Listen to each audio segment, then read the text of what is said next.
Hello, everybody, and welcome to another Ink and Paint Club review. My name is JD, and with me is my lovely co-host Kyle. Yo. Hey, everybody. And this week we are going to be talking about Kubo and the Two Strings, which is Laika's new feature. Yeah. So Kyle, I liked Kubo. Kubo's good. I think it's one of the strongest, I'm not even going to pronounce it. Laika? There we go. I think it's the strongest one of their movies. I definitely would put that, like, near the top of the list. I think this and Paranorman are in a tie for me right now. But, no, this movie was, great. Like, damn, the things they can do with stop motion nowadays. I think, as far as everything goes, I was most impressed with the fabric. Especially with the mom and stuff. The fabric, as far as stop motion goes, seems like it would be hard as fuck to do. Mm-hmm. Yeah, I mean, there's so many effects. Like, with the characters, I can definitely tell that it's stop motion, like they're puppets and everything, but with, like, the environments now, with, like that, the ocean part, like, I couldn't tell if that was, stop motion or if that was an effect or not, because, like, the water looks kind of blocky at some point, so it made me think it's stop motion, but, it's hard to say. Anyway, I guess before we get too deep into this, the plot of this movie, I like this movie doesn't beat you over the head with it, but it does take place in Japan, I'm guessing. Like feudal Japan, I would say. Yeah, but they never say it's Japan, but it is very much Japan. But basically, Kubo and his mother, when this movie starts out, are on the run from Kubo's grandfather, who is the Moon King. Yeah. And her two sisters, which are these weird witchy geisha demon creatures. Dude, I fucking love their design. I know you do. I know you would. But basically, Kubo and his mom escape from the family that is trying to kill them, because basically... Was it even said that they were gonna kill him? Because it just sounded like they wanted his eye. Maybe it would kill the mother, but... Maybe. But basically, they wanted to get Kubo, because Kubo's mom is a moon spirit, or something to that effect. And she fell in love with a human samurai, and they had a baby. And the Moon King would not stand for that, so he took one of Kubo's eyeballs out. And so it's kind of about dealing with that. And then he goes on a journey to find some armor. Yeah. So just before we get into it, it's going to be very spoilery, which, I mean, imagine... there's going to be some spoiler stuff, because there's a lot of stuff I want to touch on. I imagine that's kind of goes without saying. Yeah, with these reviews, I don't think we've ever done a spoiler-free review at this point. I don't think that's possible. No. But no, so like we were saying, like, a lot of these effects are getting really good in these, Laika movies. Like, I think we were saying before we started recording, is that, like, I honestly can't tell what's stop motion and what's digital anymore with these things. I like how it's gotten easier for them, at least, because they, instead of sculpting everything, they can just 3D print it. I think that's cool, at least. Yeah, and I definitely agree. Like, you get a greater range of emotion out of the characters because they're able to basically, like, animate. I assume they, like, animate all of it in, like, Maya or some 3D rendering program, and then they just print everything out and redo it. So, like, I was really impressed with, like, all the facial expressions, like, you were able to get out of, Kubo and the monkey and the beetle and his mom, and just basically all the characters are, like, just at these wide, just really a lot of really great faces. Like I wish I could just screen cap a lot of them. Have you seen? I always see artists on like Tumblr or whatever. I don't know how they do it. I wish I could participate in it, but they always get a box or something, and it has like a face of a character in it or something like that. They give it away. I don't know if it's a press kit or not, but that just seems so cool. Oh, with the when they give away. Yeah. My understanding of it is that every so often Laika has like an auction. Is that what it is? It seems like it's a giveaway though. It might be that, but I think there's also like an auction where they're like, they've just got too much stuff in storage, so they auction it off. I know I keep bringing this up, but when I went to the animation festival a couple years ago, Laika was promoting Box Trolls, and they brought a bunch of the pieces. Oh yeah, I remember you said that. I've even got a picture of me holding a couple of Norman's faces from Paranorman. That's pretty sweet. It was pretty cool. It's really interesting because it's like they're not huge,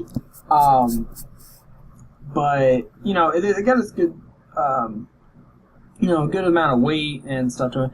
And speaking of huge, so at the end of the movie, and I love that Laika does these with their movies now, is that when they end the movie, they'll show like the behind the scenes process of their puppet making and how they move stuff, and I am constantly blown away by the scale of the things that they make.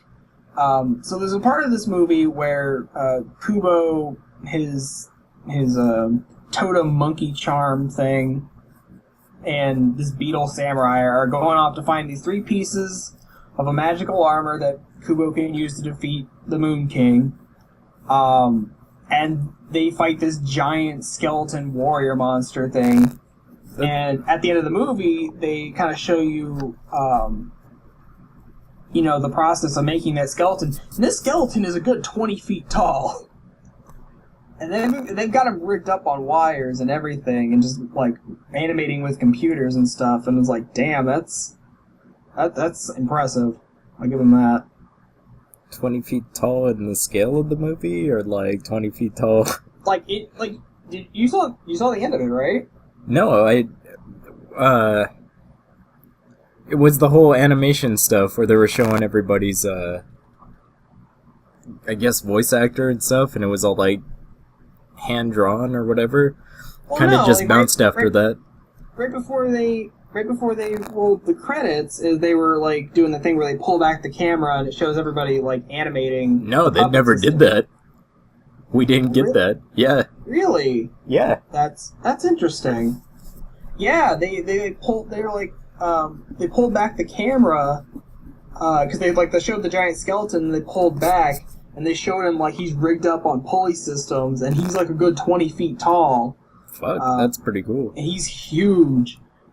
Which I mean he's huge in the movie, but like it's because it was they were kind of playing with that in the Box Trolls. I don't know if you ever saw that. Yes, I saw where they're doing some existential stuff, and I thought that was kind of cool. But yeah, like in the Box Trolls, there's like this big mechanical robot thing, and like that thing is pretty big. I mean, it's a good 6 or 7 feet tall, and they can actually like put the puppet on it and animate the robot to crawl around. So like they even went even larger scale with the monsters in this. And I don't think we're talking about the same thing. I don't know. No, because there's one that I've seen where it's like 2 guys from the Box Trolls. They're having like an existential crisis. Oh yeah, that is the end of the Box Trolls where they do a time lapse of the animators moving them around because they're like, what if we're just some puppets being moved around by some guy? That's what I'm talking about. He didn't do the better hobby. But no, Melanie was even showing me some other production art, and those the giant eyeball creatures that were underneath the ocean. Those things are pretty large scale too. I got a huge Zelda vibe from it because he was all shooting it with arrows right in the eyeball. Yeah, it did kind of look like the Goma eye. Yeah. I just say that. So that skeleton monster, when they're in I guess his dad's fortress, whatever. That little painting that's based on a real yokai, like, that was a famous picture of a yokai, but it was more in the style of the movie. Let me look it up real quick. Interesting. I didn't know that. I kind of assumed that they're pulling from a lot of like yokai myths for this movie. It is called the Gasha Dokuru. Interesting. And it's like literally the same exact picture of it. I thought that was kind of cool. It is cool. But yeah, as far as the story goes. Well, yeah. So basically, the story goes after Kubo and his mom successfully get away from the Moon King and all that stuff. They're living in this cave, and Kubo's basically told not to go out after dark because then the Moon King will find him and take his other eye again. But during the day, Kubo goes down to the village, and he like his mother has this magical ability to animate things with his guitar when he plays. So he goes and puts on like origami puppet shows every day. I think the biggest laugh I got out of that movie was George Takei just going, "Oh my!" Like it was so unexpected and hilarious. Why? It's the only thing people get George Takei to do anymore. I know, but it's iconic. It's like George Takei's gonna be okay. At what point is he gonna say, "Oh my"? I didn't know he was in the movie. That's why it caught me off guard. Yeah, it's kind of surprising they got George Takei, and he's like a minor background character that I don't even think has a name. Well, yeah. What pisses me off, I remember this movie caught a lot of heat because it had like a whole white cast and a Asian thing. Yeah. And it doesn't, to me it doesn't matter. It's fucking cartoon characters made in America. I don't know. Right. And like, I'm an ignorant white person from America. I'll fully admit to that. But at least from my white sensibilities, I feel it was kind of pretty respectful to, the Japanese culture. I mean, they did a lot of, they had, a street festival, and they did this. I really like the whole scene where they go to the graveyard, they're putting the lanterns out, doing that whole ceremony. I thought that was kind of a sweet moment. But let's get into the characters a little bit, because that'll kind of push the plot thing around. So I really enjoyed the Beetle character so much that I really want an action figure of this guy. I got a real Buzz Lightyear feeling from him, just the way he acted and stuff. Yeah. I like that he was he's not dumb. He's you think at first he's going to be the dumb character, but I like that he's really competent without knowing that he's competent. Yeah. I like the whole point where he just keeps doing shit. He's like, I didn't know I could do that. Yeah. See, he just fires an arrow to a wall and just does it perfectly. He's like, that's literally the first time I've ever done that. Yeah. See, that was one of the things too, as far as plot goes. I noticed the markings on his face. He had a mustache, and that kind of, when they showed pictures of...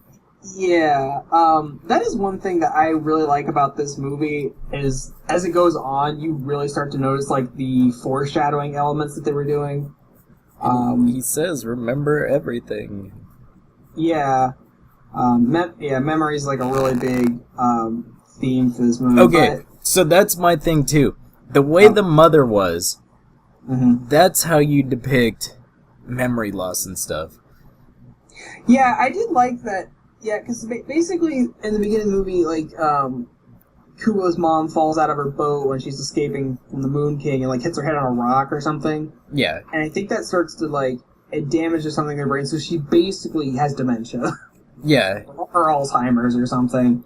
So it's she has these brief spouts where she's fine, and then literally in mid-sentence will completely forget what's going on or who she's with or what she was doing before.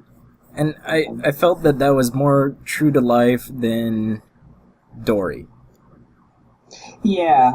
I definitely think it depicted that kind of and I even liked how Kubo was dealing with it, who was he's trying his best to help his mom, but even he's telling everyone is like, look, she's getting worse every day. Like, even she doesn't know it's real anymore. Yeah. I think that was a really kind of mature way of handling, people dealing with people with, that kind of memory loss and inability to, take care of themselves. I did think it was kind of random. I mean, I get it from a story point where, his mom is trying to save her from the two ants from taking him at night, and she uses the last for magic to bring the monkey to life, but that somehow transfers her soul into the monkey. Yeah. I mean, I get it, but it seemed a little random at first. Mr. Monkey. Mr. Monkey.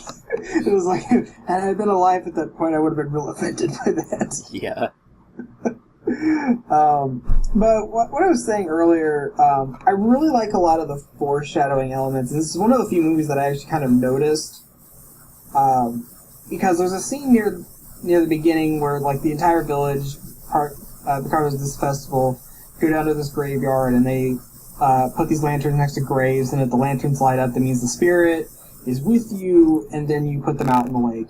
And Kubo wants to, he wants to get in on that because he wants to talk to his dad because he's never met his dad. And he puts a lantern up for him, and the lantern doesn't light. And you think it's like, well, I originally at first thought it was because, like, well, maybe that's not his dad's actual grave. So. Oh. But I like that was basically foreshadowing to the fact it's like, well, your dad's not actually dead. So.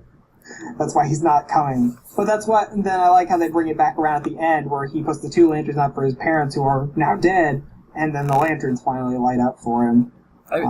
I felt that kind of like the monkey charm, the paper was kind of his dad's spirit, in a sense. Yeah, we were a little confused about that too. Is the paper supposed to be his spirit, or is he trapped inside the beetle? It was kind of random to basically have two representations of his dad. Yeah. It was something.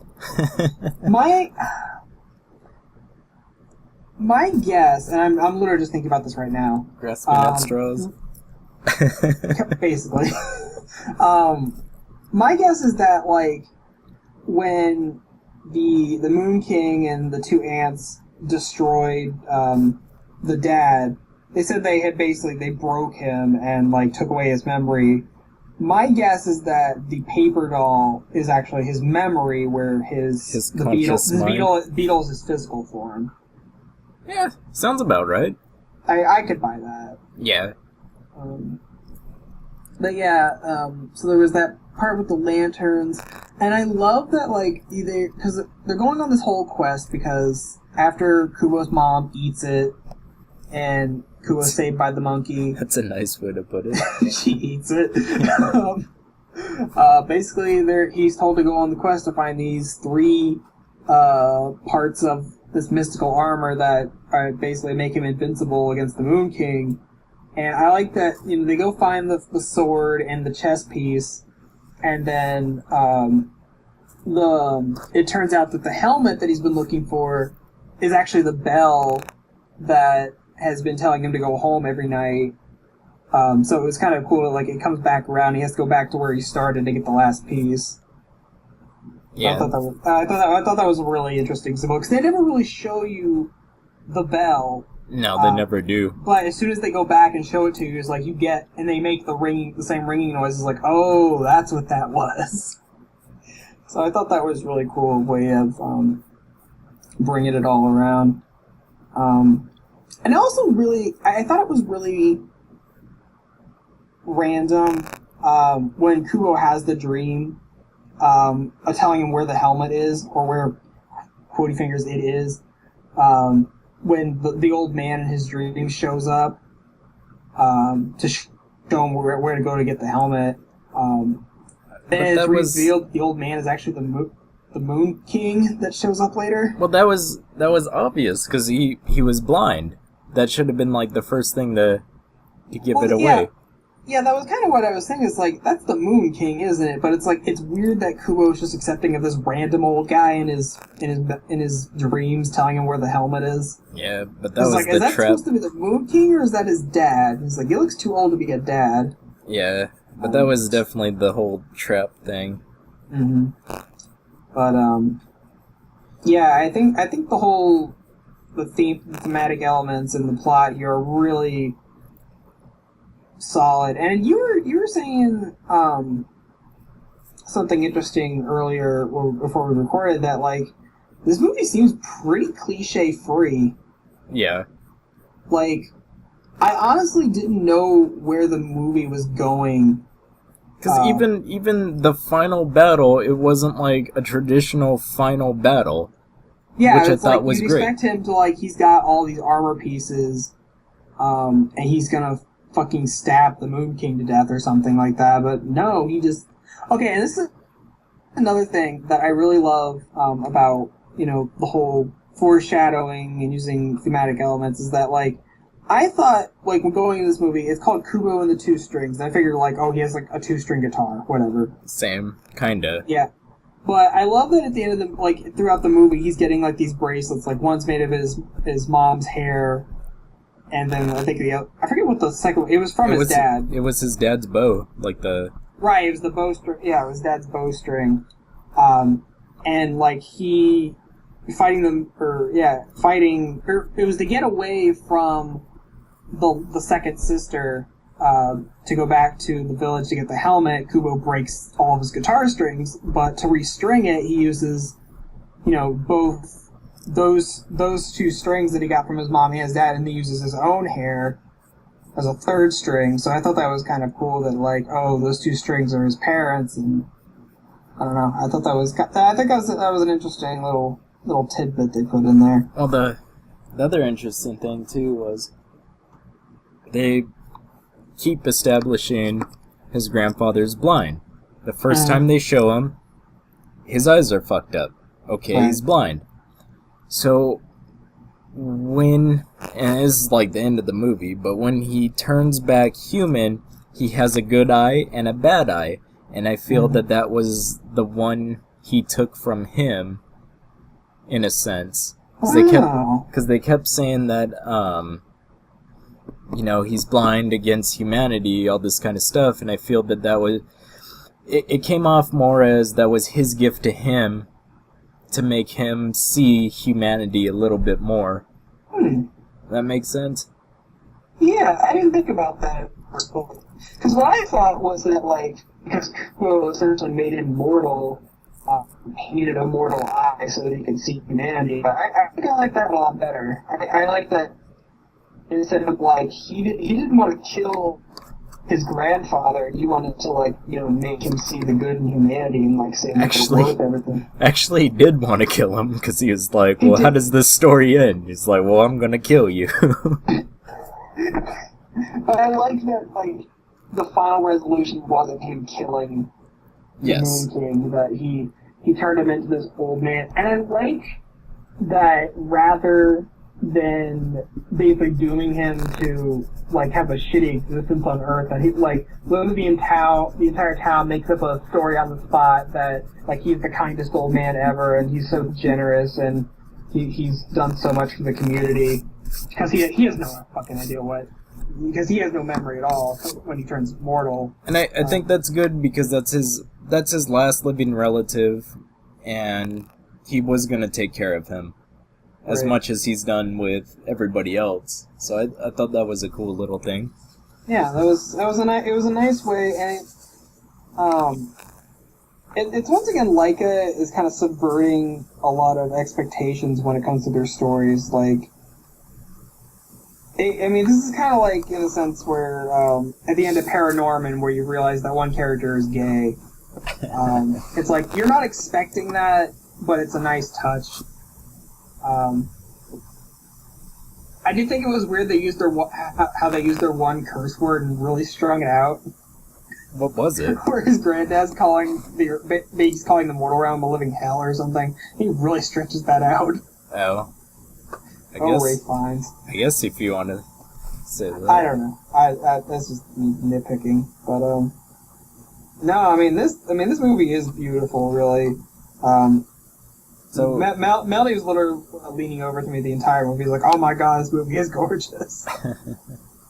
And I love these like long shots that they do, where it's like they have like these giant environments, and the small puppet is just walking through. Like there's shots of Kubo walking through the forest or out in the desert or anything like that. And I think it's really interesting, like the kind of shots they can get and the sense of scale that they can put in. It feels like the traditional samurai movie where you kind of, I mean, even Samurai Jack, you kind of take in the scenery and it adds to the dramatic elements of it.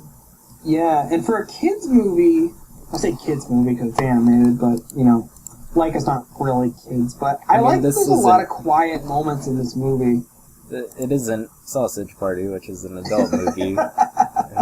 I saw Sausage Party. I don't know if we'll do a review for it, but I haven't. I've been waiting. It's a little after the fact now, but well, true. I've been waiting for it to come out, so yeah, I don't have to pay to see it.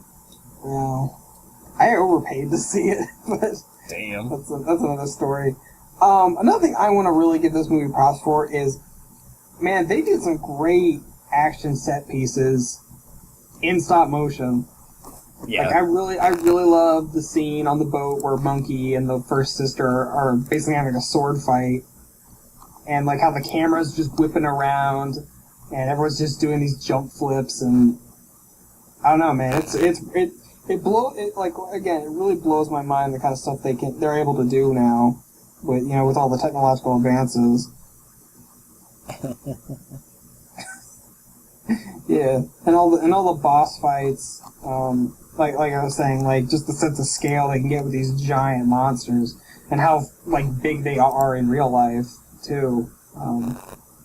Like I give full props to the modelers and engineers that like go, put all the work into this. And I was listening to another review a couple of days ago of this movie, and he's like, by the end of this movie, it makes you want to go out and be a stop-motion animator. It's like, I kind of do, actually. Anything would be better than my job right now. Oh, I don't know. Well, I think I've gushed on about as much as I can. Kyle, do you have anything more you would like to say to this movie? Oh, any good things, bad things? I think so far it's like the best of the years so far. I don't think anything's coming out that's gonna beat it either. Yeah, I was thinking about that too, because for the longest time, not that a whole lot of animated movies have come out this year, is like, I was gonna say, well, I probably would have put Zootopia as my favorite animated movie of the year, just because, it's not a lot of competition. Did that come out this year? This has to be Laika's year to get the Oscar, because if it's not, I'm gonna be real upset. It's not. Because I really wanted Paranorman to win, but I think that lost to Wreck-It Ralph or something. That's too close. Which is like, yeah, I was like, I am pretty sure it lost to Wreck-It Ralph. Which is like, I'm not upset about that, but I would have really liked Laika to win, because it's like, Disney always wins. But unless Moana comes out and it just blows everything away, which it's a Disney princess movie, it's probably going to be some pretty standard fare, even if, like, Ron Clements and John Musker are coming back to do a movie. Man, I'm really pulling for this movie to win some awards this year, because, god damn, it is a technological marvel. You're just going to stop making movies after that. God damn it, Disney. We're going out on a high note, like it's done. Yeah. I honestly don't know what they're doing. I don't know what they're doing next. I haven't heard about them if they're doing another project or if they've announced it yet. It'd be interesting. I mean, I'm interested in seeing anything Laika puts out, because not counting Box Trolls, which was just okay. Terrible. I mean, they haven't put out a bad movie so far. Except Box Trolls. Literally, Box Trolls' worst crime was just being okay. Wait, what the fuck? It was passively mediocre. So, Corpse Bride? Talking about it. Is Corpse Bride technically a movie? It looks like it came out from them. Yeah. Corpse Bride is a movie. No, I'm saying it looks like it came out from them. Like their studio was Corpse Bride. I don't think they did Corpse Bride. It's coming out under Wikipedia. Seriously? I didn't think Laika did Corpse Bride. I thought that was just Tim Burton's own people. Not Laika the Space Dog. It says production companies, Warner Brothers and Laika. That's kind of interesting. Really? I did like Corpse Bride. Okay. Oh, okay. So they were contracted to do that. Huh. Still I cool. did not know that, but it makes total sense now that you say that.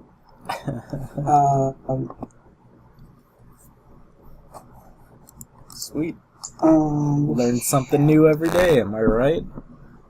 Oh, so yeah, I'm not seeing what Laika's next movie is. They said they have 2 films in development, Wildwood and Goblins. They didn't have anything on them, so I don't know what those are.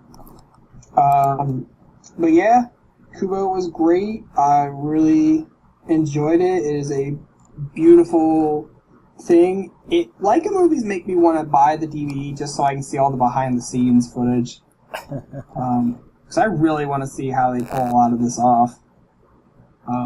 So yeah, that's about all I got. Kyle, do you have any closing thoughts? 10 thumbs up.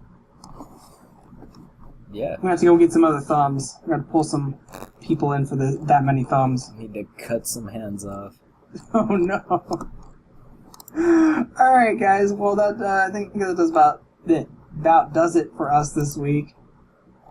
Thanks for listening to our review, and we will be back next week with another review or a podcast. We're not entirely sure, but or something. It will be something. So thanks again for listening. Make sure you like this video and subscribe to our channel if you're not already, and go ahead and follow us on Facebook and Twitter because we post shit to that, and I'm getting better at posting stuff on Twitter, so tagging and all that stuff. So Kyle, I know you want to go to bed, and it's like 3:30 over here, so I would also like to go to bed. So thanks everybody again, and we'll catch you next time. Bye.